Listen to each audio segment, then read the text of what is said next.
안녕하세요. 천성기 전도사입니다. 여러분 9월이 시작되었습니다. 9월은 여름에서 가을로 바뀌는 계절의 변화와 함께 여러 가지 변화가 우리에게 찾아오는데요.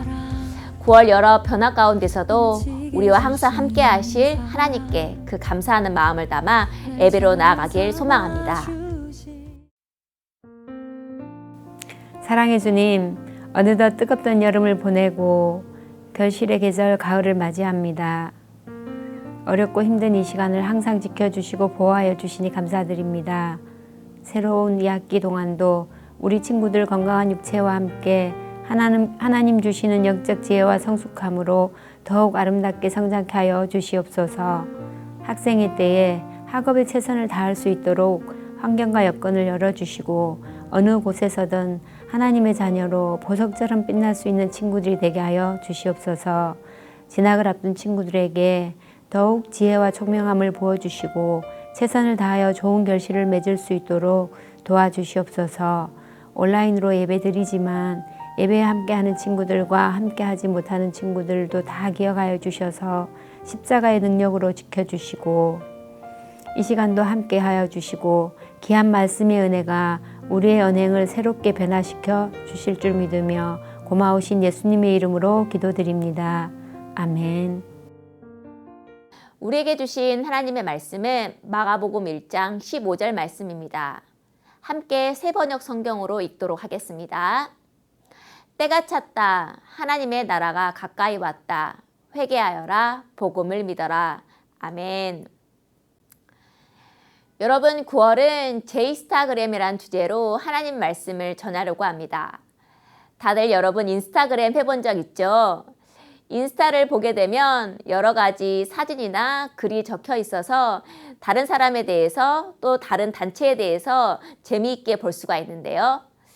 설명이나 사진 밑에 자세히 보면 해시태그가 붙어 있는 것을 볼 수 있습니다.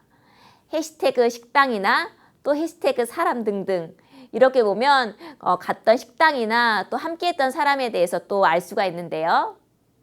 다들 눈치챘겠지만 제이스타그램의 주인공은 바로 예수님입니다. 바로 예수님에 관한 그 설명이 필요할 때 우리의 말씀에 해시태그를 붙여서 전도사님과 함께 살펴보려고 합니다.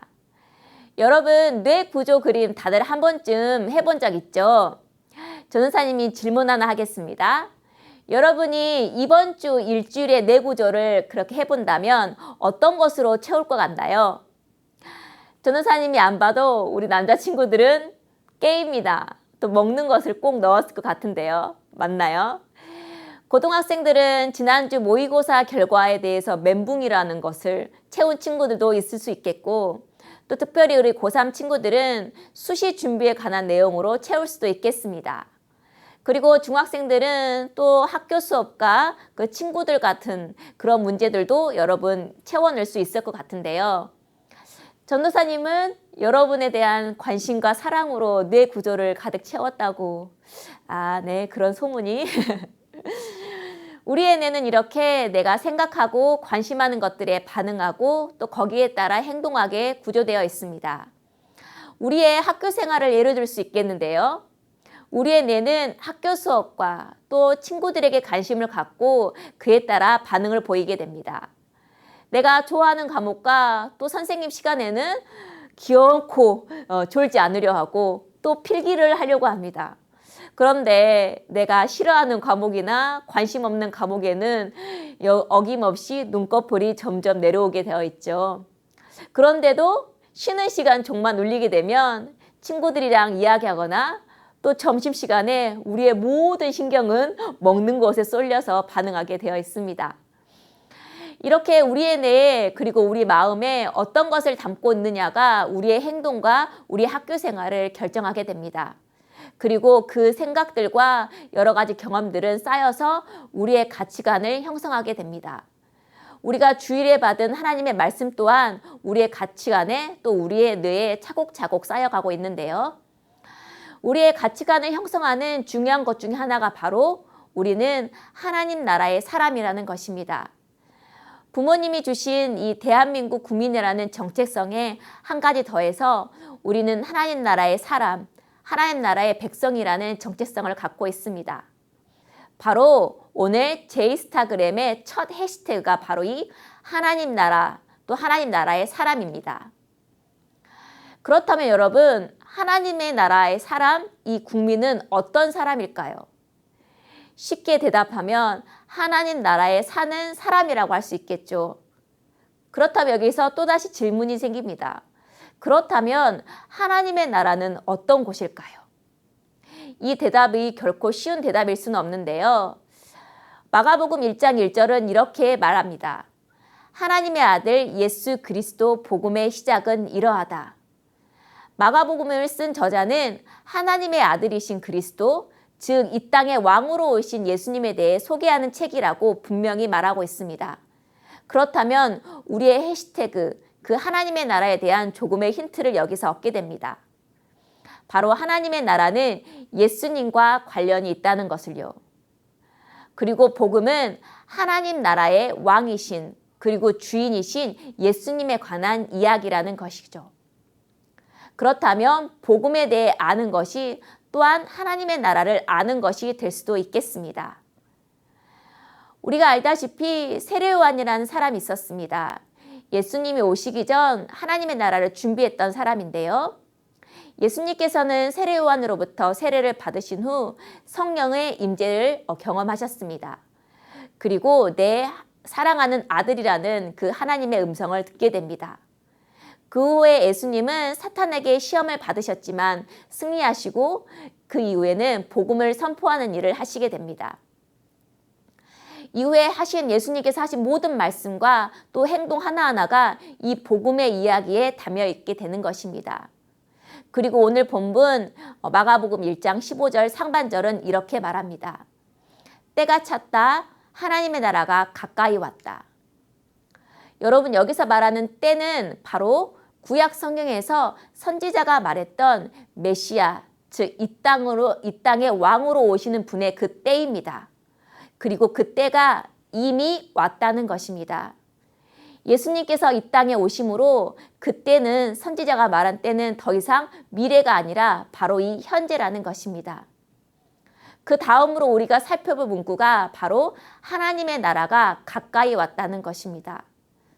여러분, 하나님의 나라는 어떤 곳이라고 생각해 봤나요? 언제인지 모르지만 우리의 삶의 마지막이 끝나서 가는 곳, 또 모든 것이 금과 보석으로 가득 차 있는 우리가 경험할 수 없는 곳, 우리 이러한 이미지로 우리는 떠올릴 수가 있는데요. 물론 우리의 삶이 끝난 후에도 구원을 약속받은 사람이라면 하나님과 함께 영원토록 사는 곳이라고 하나님의 나라를 생각할 수 있습니다. 그러나 예수님이 오신 후 쓰여진 신약 성경에서는 이렇게 상상만으로 유토피아적으로 우리가 먼 후에 갈 수 있는 곳으로만 하나님의 나라를 말하고 있지 않다는 것을 우리가 성경을 통해 볼 수가 있습니다. 예수님이 살고 또 마가복음을 저술한 그 당시는 로마가 세상을 통치하고 있었을 때였습니다. 그때 나라와 국가라는 개념은 그 로마가 다스리는 통치권에 영향이 미치는 곳이라고 생각했습니다. 그곳에 바로 로마의 왕이 없다고 하더라도 말이죠. 당시에 있었던 이스라엘도 로마에서 파견된 총독을 통해서 그 로마의 통치권에 영향을 받는 나라이기도 했습니다. 이것을 적용해 보면 하나님의 나라는 어떤 시간이나 장소나 그 사건에 영향받는 것이 아니라 하나님의 통치 또 왕권이 임하는 곳이라고 우리가 생각할 수 있습니다. 바로 이 땅의 왕으로 오신 예수님이 왕이 되셔서 다스리고 통치하는 곳이 바로 어느 곳이나 하나님의 나라라는 것입니다. 단순히 예수님이 십자가에 돌아가셨다고 해서 그 예수님의 통치가 끝났다고 생각하는 것은 잘못된 생각입니다. 예수님께서는 부활하셔서 그 죽음의 권세를 이기시고 다시 승천하셨습니다. 마지막으로 언젠지는 알 수 없지만 예수님께서 다시 오실 때 완전히 완성되는 그 하나님의 나라를 기대하며 사는 사람이 바로 하나님의 자녀입니다. 그리고 하나님의 나라를 사는 사람입니다. 그래서 하나님의 나라는 이미 왔지만 아직 오지 않는 나라라고 하는 것입니다. 지금 우리는 하나님의 나라 사람은 지금 이 중간 사이에 살고 있는 것입니다. 이렇게 예수님을 통해서 하나님의 나라는 시작되었지만 하나님의 나라를 다르게 생각하는 사람도 그때 당시에 많았습니다. 하나님의 나라에 대한 기대는 그 로마의 억압을 당하는 사람들, 그리고 특히 구약 성경을 연구하는 율법학자와 바리새인에게도 큰 관심거리였습니다. 그래서 그들은 예수님께 하나님의 나라는 어느 때에 임하느냐고 이렇게 묻게 됩니다. 그럴 때 예수님께서는 이렇게 대답하셨습니다. 하나님의 나라는 너희 안에 있다.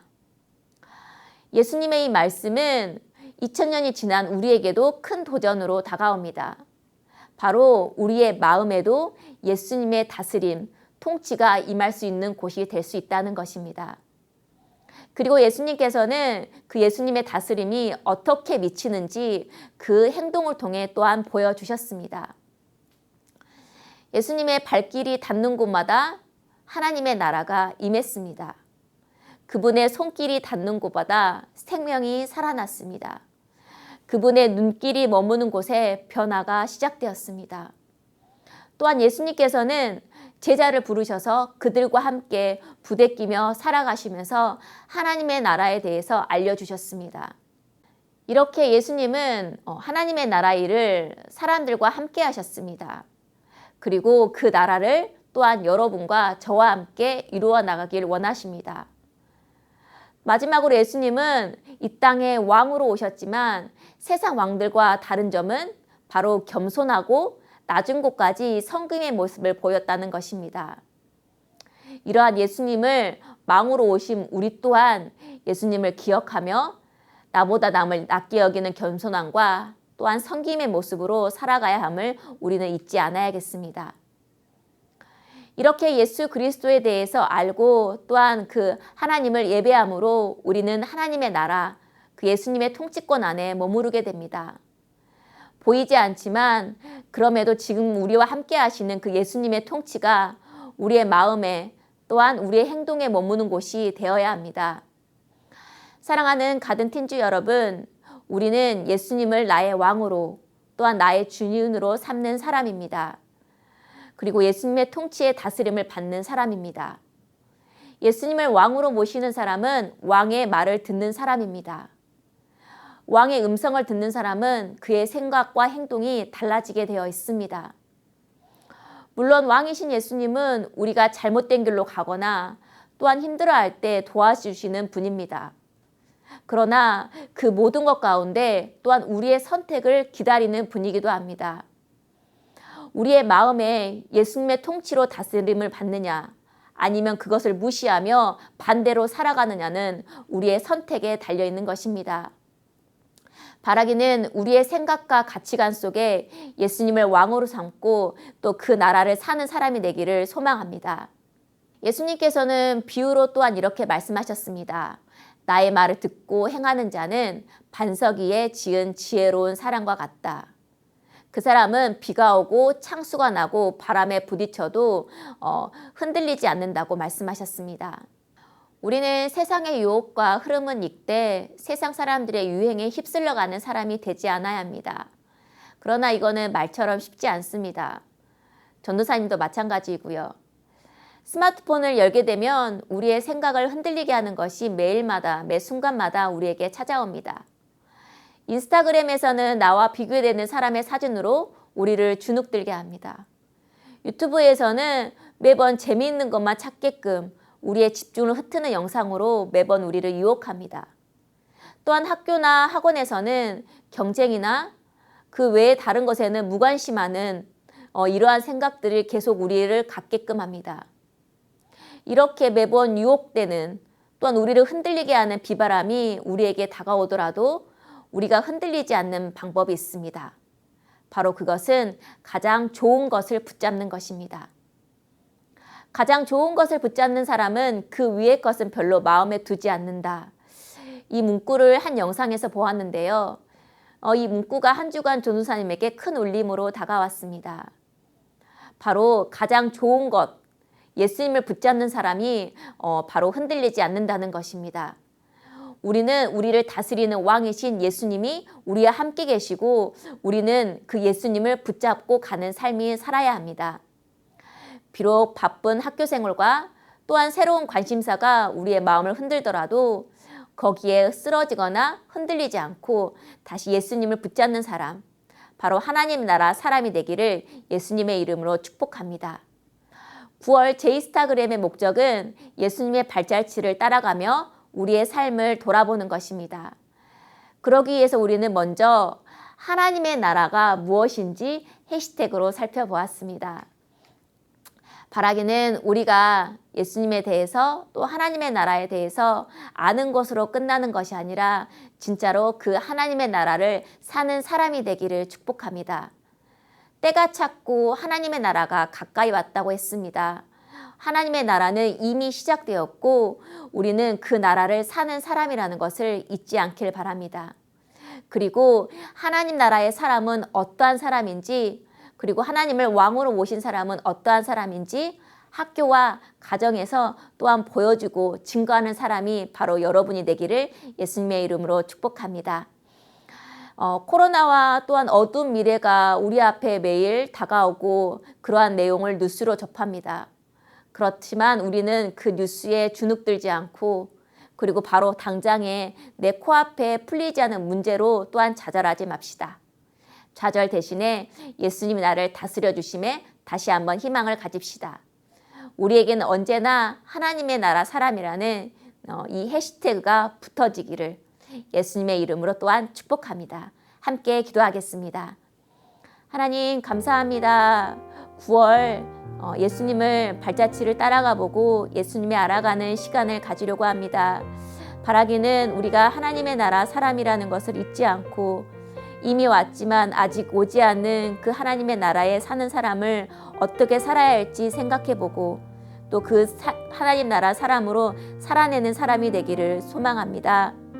바쁜 학교 생활과 또 수시로 바쁜 우리 고3 친구들에게 하나님 평안으로 함께하여 주시고 매번 어려울 때마다 예수님이 나와 함께 계심에 희망을 가지고 일어설 수 있는 우리 팀지들이 되게 하여 주시옵소서.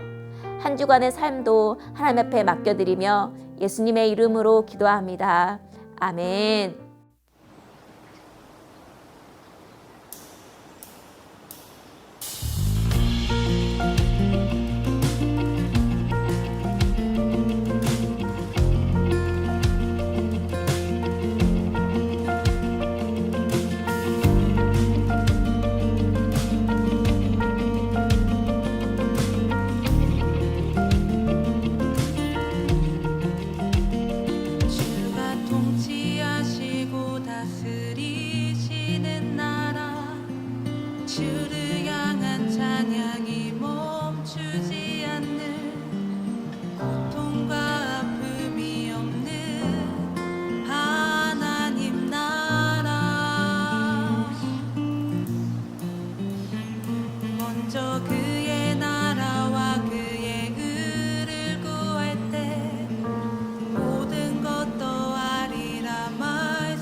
계신 우리 아버지, 아버지의 이름을 거룩하게 하시며 아버지의 나라가 오게 하시며 아버지의 뜻이 하늘에서와 같이 땅에서도 이루어지게 하소서.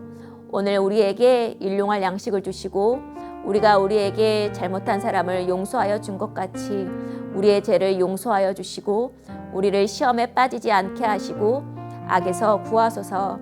나라와 권능과 영광이 영원히 아버지의 것입니다. 아멘. 여러분, 예배를 잘 마쳤습니다. 한 주간 힘들고 또 어려운 학교 생활과 그 여러 가지 가운데서도 나는 하나님 나라의 자녀라는 그 정체성을 가지고 용기 내어 살아가는 우리 틴즈와 선생님이 되기를 예수님의 이름으로 축복합니다. 다음 주에도 건강한 모습으로 예배 때 봤으면 좋겠습니다. 안녕.